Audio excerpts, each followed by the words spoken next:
I can't no more. I got जिस तरह से हल्क और एंटमैन अपना रूप स्वरूप आकार जरूरत के हिसाब से बदल लेते हैं, ऐसा ही बदलाव कुछ भाषा में देखने को मिलता है। जी हाँ, हमारा विषय है अनुच्छेद लेखन। अभी तक सब्सक्राइब नहीं किया ना तुम लोगों ने? कर लिया भाई। यह निबंध का ही छोटा रूप है। लगभग 80 से 100 शब्दों के बीच में हम अनुच्छेद के अंदर अपनी बात किसी विषय या घटना पर कहते हैं। बात करें कि किसी विषय, घटना, प्रसंग आदि के मूल भाव को संक्षिप्त व सार गर्भित ढंग से व्यक्त करने वाली विधा ही अनुच्छेद कहलाती है। यानी अनुच्छेद के अंदर हम किसी भी टॉपिक के अंदर बड़े छोटे कम शब्दों में सार गर्भित, यानी उसके अंदर पूरी चीज कम शब्दों में आ जाए, इस तरह से लिखते हैं तो उसे अनुच्छेद लेखन कहते हैं। यह संक्षिप्त होता है। एक पैराग्राफ के अंदर ही एक भाव या विचार, घटना हम लिखी जाती है। इसमें प्रस्तावना व उपसंहार नहीं होती। इसमें उदाहरण व दोहराव से परहेज किया जाता है।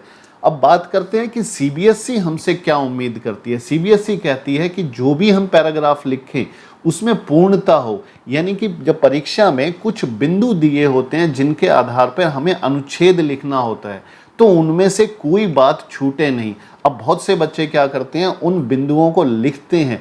आपको उन्हें लिखना नहीं है, उनके बारे में लिखना है। इस तरह से नहीं है कि आपने पॉइंट्स लिखने हैं या पैराग्राफ चेंज करना है, नहीं, एक ही पैराग्राफ के अंदर उन बिंदुओं के आधार पर आपने पूरी बात रखनी है। अब क्रमबद्धता यानी ऑर्डर, किस क्रम में लिखा जाए, ऐसा नहीं होना चाहिए कि ऊट पटांग तरीके से लिख दिया जाए कि पहले कुछ बाद में कुछ, वो उचित क्रम में हो। विषय केंद्रित, जो टॉपिक दिया गया, जिस विषय पर अनुच्छेद लिखना है उस विषय पर ही हमने ध्यान रखना है, उसमें भटकाव नहीं होना चाहिए।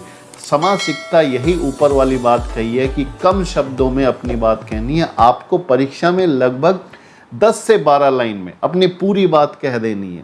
अब हिंदी ए और बी दो हैं सीबीएसई के अंदर। हिंदी बी है, उसके अंदर 6 अंक का प्रश्न आता है और हिंदी ए के अंदर यही प्रश्न 5 अंक का आता है। तो ज़्यादा बदलाव नहीं है। इसका कोई फिक्स सिलेबस नहीं है।